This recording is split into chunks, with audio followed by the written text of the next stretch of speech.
اعوذ باللہ من الشیطان الرجیم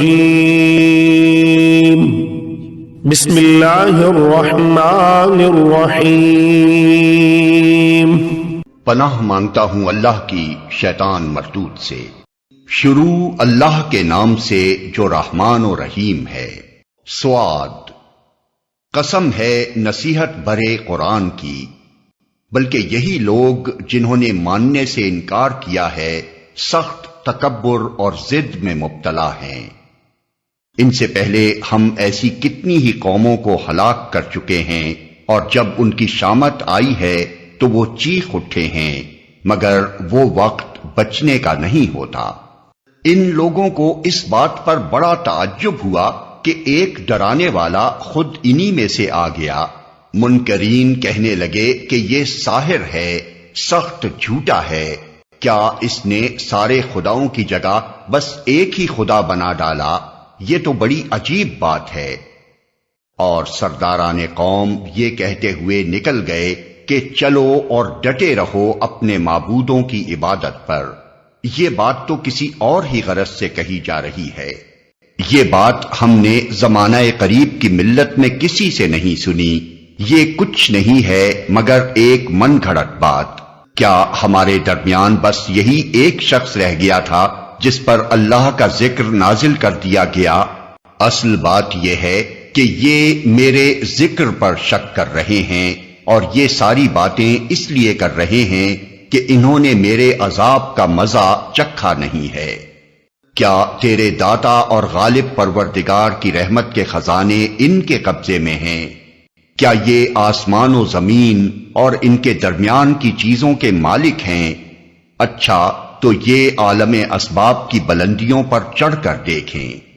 یہ تو جتھوں میں سے ایک چھوٹا سا جتھا ہے جو اسی جگہ شکست کھانے والا ہے۔ ان سے پہلے نوح کی قوم اور عاد اور میخوں والا فرعون اور سمود اور قوم لوط اور ایکا والے جھٹلا چکے ہیں۔ جتھے وہ تھے ان میں سے ہر ایک نے رسولوں کو جھٹلایا، اور میری عقوبت کا فیصلہ اس پر چسپاں ہو کر رہا۔ یہ لوگ بھی بس ایک دھماکے کے منتظر ہیں جس کے بعد کوئی دوسرا دھماکہ نہ ہوگا، اور یہ کہتے ہیں کہ اے ہمارے رب، یوم الحساب سے پہلے ہی ہمارا حصہ ہمیں جلدی سے دے دے۔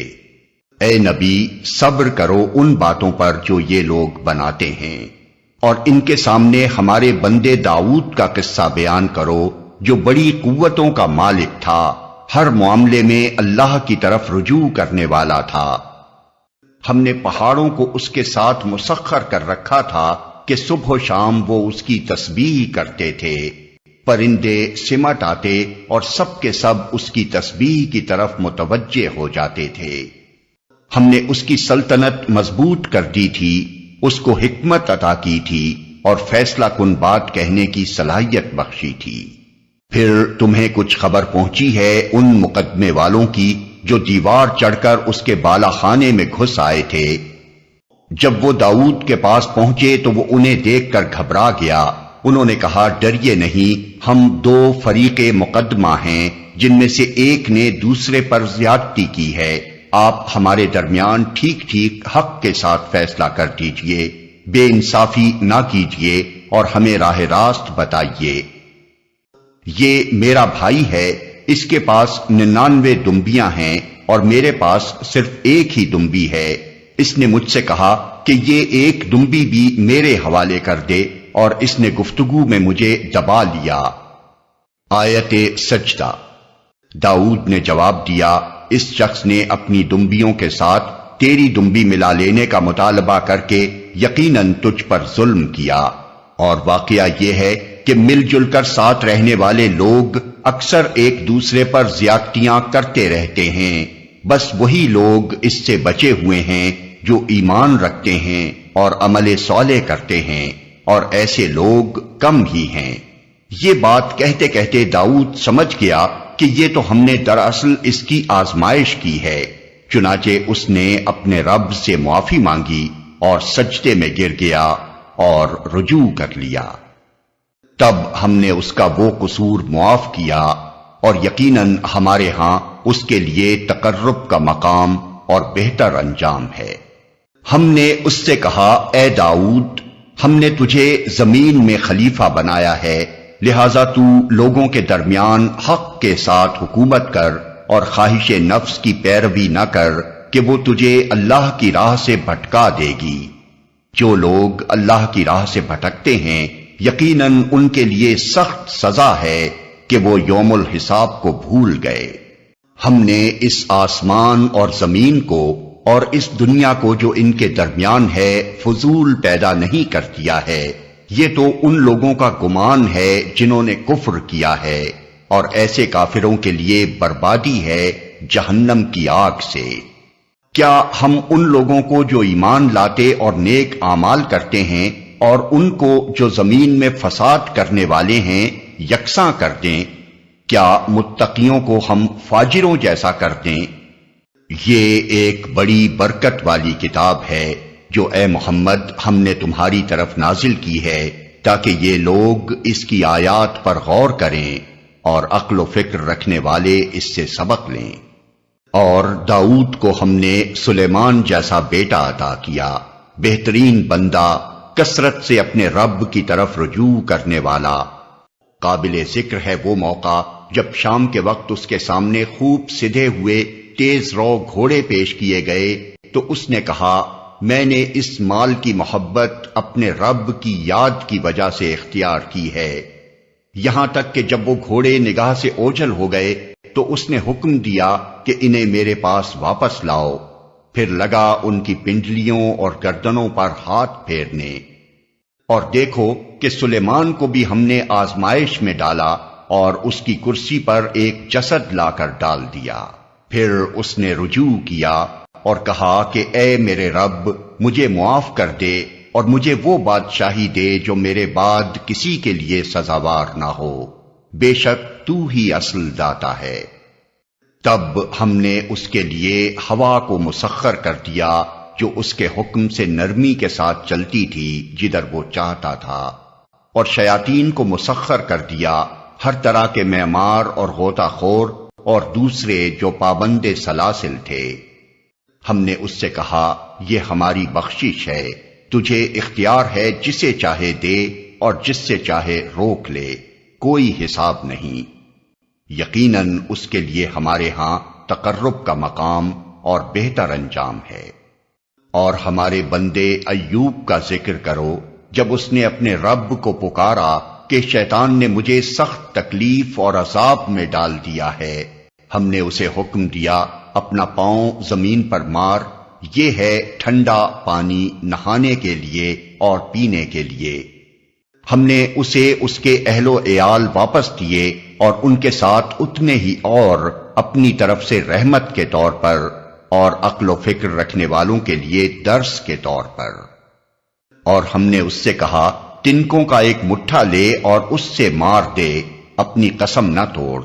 ہم نے اسے صابر پایا، بہترین بندہ، اپنے رب کی طرف بہت رجوع کرنے والا۔ اور ہمارے بندوں ابراہیم اور اسحاق اور یعقوب کا ذکر کرو، بڑی قوت عمل رکھنے والے اور دیدہ ور لوگ تھے۔ ہم نے ان کو ایک خالص صفت کی بنا پر برگزیدہ کیا تھا اور وہ دار آخرت کی یاد تھی۔ یقیناً ہمارے ہاں ان کا شمار چنے ہوئے نیک اشخاص میں ہے۔ اور اسماعیل اور الیسع اور ذوالکفل کا ذکر کرو، یہ سب نیک لوگوں میں سے تھے۔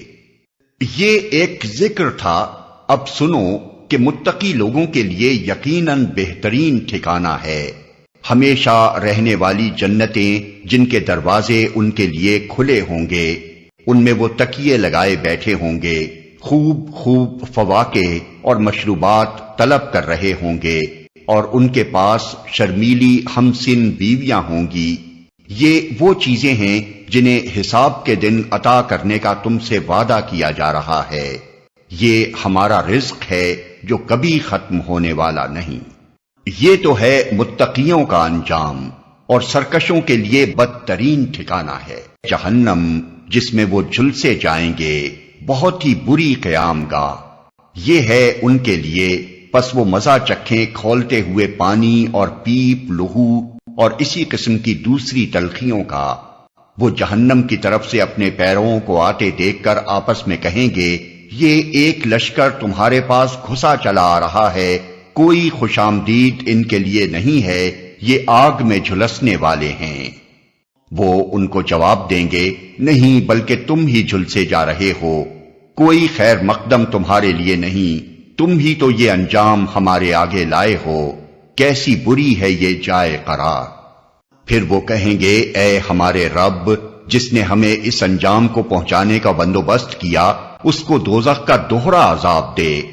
اور وہ آپس میں کہیں گے، کیا بات ہے، ہم ان لوگوں کو کہیں نہیں دیکھتے جنہیں ہم دنیا میں برا سمجھتے تھے، ہم نے یوں ہی ان کا مذاق بنا لیا تھا، یا وہ کہیں نظروں سے اوجھل ہیں۔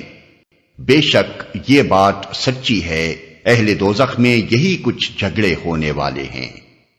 اے نبی، ان سے کہو، میں تو بس خبردار کر دینے والا ہوں، کوئی حقیقی معبود نہیں مگر اللہ جو یکتا ہے، سب پر غالب، آسمانوں اور زمین کا مالک اور ان ساری چیزوں کا مالک جو ان کے درمیان ہیں، زبردست اور درگزر کرنے والا۔ ان سے کہو، یہ ایک بڑی خبر ہے جس کو سن کر تم منہ پھیرتے ہو۔ ان سے کہو، مجھے اس وقت کی کوئی خبر نہ تھی جب ملائے اعلیٰ میں جھگڑا ہو رہا تھا، مجھ کو تو وحی کے ذریعے سے یہ باتیں صرف اس لیے بتائی جاتی ہیں کہ میں کھلا کھلا خبردار کرنے والا ہوں۔ جب تیرے رب نے فرشتوں سے کہا، میں مٹی سے ایک بشر بنانے والا ہوں، پھر جب میں اسے پوری طرح بنا دوں اور اس میں اپنی روح پھونک دوں تو تم اس کے آگے سجدے میں گر جاؤ۔ اس حکم کے مطابق فرشتے سب کے سب سجدے میں گر گئے، مگر ابلیس نے اپنی بڑائی کا گھمنڈ کیا اور وہ کافروں میں سے ہو گیا۔ رب نے فرمایا، اے ابلیس، تجھے کیا چیز اس کو سجدہ کرنے سے مانے ہوئی جسے میں نے اپنے دونوں ہاتھوں سے بنایا ہے؟ تو بڑا بن رہا ہے یا تو ہے ہی کچھ اونچے درجے کی ہستیوں میں سے؟ اس نے جواب دیا، میں اس سے بہتر ہوں، آپ نے مجھ کو آگ سے پیدا کیا ہے اور اس کو مٹی سے۔ فرمایا، اچھا تو یہاں سے نکل جا، تو مردود ہے اور تیرے اوپر یوم الجزا تک میری لعنت ہے۔ وہ بولا، اے میرے رب، یہ بات ہے تو پھر مجھے اس وقت تک کے لیے مہلت دے دے جب یہ لوگ دوبارہ اٹھائے جائیں گے۔ فرمایا، اچھا تجھے اس روز تک کی مہلت ہے جس کا وقت مجھے معلوم ہے۔ اس نے کہا، تیری عزت کی قسم، میں ان سب لوگوں کو بہکا کر رہوں گا بجز تیرے ان بندوں کے جنہیں تو نے خالص کر لیا ہے۔ فرمایا، تو حق یہ ہے اور میں حق ہی کہا کرتا ہوں کہ میں جہنم کو تجھ سے اور ان سب لوگوں سے بھر دوں گا جو ان انسانوں میں سے تیری پیروی کریں گے۔ اے نبی، ان سے کہہ دو کہ میں اس تبلیغ پر تم سے کوئی اجر نہیں مانگتا اور نہ میں بناوٹی لوگوں میں سے ہوں، یہ تو ایک نصیحت ہے تمام جہان والوں کے لیے، اور تھوڑی مدت ہی گزرے گی کہ تمہیں اس کا حال خود معلوم ہو جائے گا۔